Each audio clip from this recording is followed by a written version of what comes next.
Bize hozir Xorazmda bir dona joyda turibmiz, to'g'rimi og'a? Albatta. Xorazm bo'yicha bir dona ber. Da. Ya'ni vakuum PDR o'quv markazi. Albatta. Bu yer haqida ozgina ma'lumot bersak.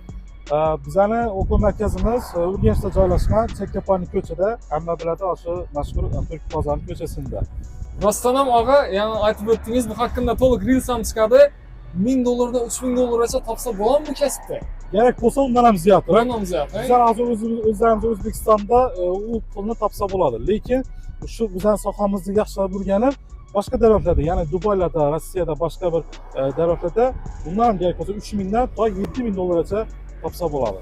Demak, og'amiz shogird olishni boshlabdi. Albatta. Tez arada to'liq reelsi chiqadi. Kuzatib boringlar. Sразу yozilib qo'ymasangizlar, uje odam ko'payib ketsa, necha odam qabul etasiz shogirdlikka? Hozir biz bir oyda 5 bola qabul etamiz. Shundan uje 4 bilan zanit bo'ldi. Ha, 400 zanit bo'ldi.